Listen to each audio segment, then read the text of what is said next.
मेरा नाम डॉक्टर सुनील कुमार बेरवाल है। मोरबी वन विभाग, गुजरात राज्य वन विभाग का जो विस्तार है उसका मैं नायब वन संरक्षक हूँ और यहाँ पिछले 7 महीने से कार्यरत हूँ। मोरबी वन विभाग में 38,000 से ज़्यादा हेक्टेयर्स का विस्तार आता है जो राजकोट और मोरबी ज़िले दोनों में है। और हमारे वन विस्तार की खासियत ये है कि यहाँ पर 2 छोटे वन्य प्राणी अभ्यारण्य हैं। एक रामपुरा वन्य प्राणी अभ्यारण्य है और एक हिंगोलगढ़ वन्य प्राणी अभ्यारण्य है। तो जो रामपुरा वन्य प्राणी अभ्यारण्य है ये वांकानेर तालुका में स्थित है और 1500 हेक्टेयर जैसा विस्तार है। 1988 में इस अभ्यारण्य का जाहिरनामा आया था और उसके बाद से इस पूरे विस्तार को यहाँ की जैव विविधता के विषय से संरक्षित किया जाता है और इसको जितना भी विस्तार का वन्य प्राणियों से लगत कामगिरी है, जो इसकी रहठान सुधारना की कामगिरी है, विस्तार के भूमि भेद संरक्षण की कामगिरी है, वो सतत चालू है। रामपुरा वन्य प्राणी अभ्यारण्य में एक बहुत ही खास कार्यक्रम भी चलता है जो सक्करबाग जू जूनागढ़ डायरेक्टर के अंडर चलता है, जो जीन पूल पॉपुलेशन को मेंटेन करने का एक कार्यक्रम है।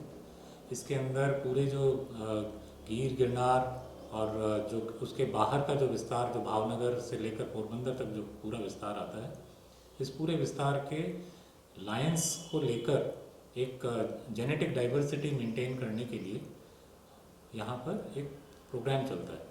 उस प्रोग्राम के अंतर्गत अभी हाल में हमारे पास में 12 लायंस हैं और वो 6 एनक्लोजर्स में डिवाइडेड रहते हैं और उनका इंटरनल जो ब्रीडिंग प्रोग्राम है वो सक्करबाग जू के डायरेक्टर के आदेश के अनुसार वैज्ञानिक रीति किया जाता है। इसके अलावा यहाँ पे चीतल सांबर का भी ब्रीडिंग सेंटर है और हाल ही में कच्छ के अंदर जो चीता का जो कार्यक्रम चालू है, प्रोग्राम बनाया जा रहा है जहाँ पे चीता का रीइंट्रोडक्शन करने वाले हैं, उसके लिए भी यहाँ से चीतल का एक पॉपुलेशन भेजा गया।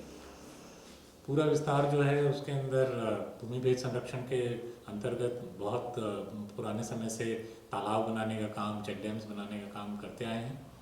पिछले कुछ सालों में यहाँ पर जो पड़ाऊ रोपा है, छायादार रोपा है, वर्ड पीपल जैसे, ये सब का प्लांटेशन ड्राइव भी चालू है और जिससे कि आने वाले समय में यहाँ पे जो 150 से ज़्यादा पक्षियों की प्रजातियाँ हैं, 20-25 से ज़्यादा सस्तन प्राणियों की प्रजातियाँ हैं, तो ये सभी जो प्रजातियाँ हैं इनके अनुरूप यहाँ का रहठान जो है वो सुधर के उस विस्तार को सतत एक इम्प्रूवमेंट होता रहे, यही हमारा पूरा सेवा के दरमियान कार्यक्रम रहता है।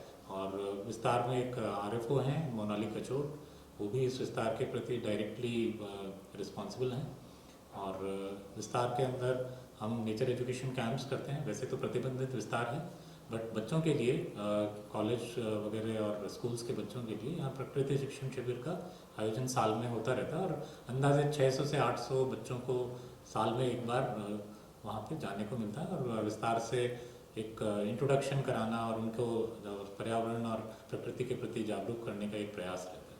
तो रामपुरा अभ्यारण्य जो है वो ओरिजिनली 1988 तक एक बीड़ी विस्तार था, अनामत वन विस्तार था। वहाँ से घास का संग्रह और वितरण भी किया जाता था। समय के साथ में 1988 में जब इसको अभ्यारण्य जाहिर किया तो पूरे विस्तार को प्रोटेक्शन भी दिया गया और जो घास का जो विस्तार है उसको मेंटेन करने के लिए जो अभी हमारी जो घास सुधारना की जो कार्यक्रम है वो भी चलती रहती है, जिसमें कि जो नकामी वनस्पति है उनको समय समय से दूर किया जाता है। 2-3 साल में एक बार वो ड्राइव मेजर चलाया जाता है जिससे कि लैंटाना और कोवाड़िया जैसा जो विस्तार है वो बढ़े नहीं और एक माप में रहे। तो पूरा विस्तार जो है वो ओरिजिनली ग्रासलैंड था और ग्रासलैंड होने के कारण इस विस्तार के अंदर इतना जो वन्य प्राणियों का बहुतायत है वो ग्रासलैंड से एसोसिएटेड ही होता है। जो ट्री एरियाज होते हैं उनके अंदर वन्य प्राणियों का नंबर जो है वो बहुत ज़्यादा बढ़ता नहीं है। जो ग्रासलैंड्स हैं वो बहुत सारा प्रेबेस को भी सपोर्ट करते हैं और इन्हीं प्रेबेस के साथ में यहाँ पे कार्निवोर्स का फिर बाद में मूवमेंट होता है। तो इस विस्तार में प्रेजेंटली दीपड़ा, जरक, आपका बरू, इस तरह का जो कार्निवोर्स हैं वो भी पाए जाते हैं।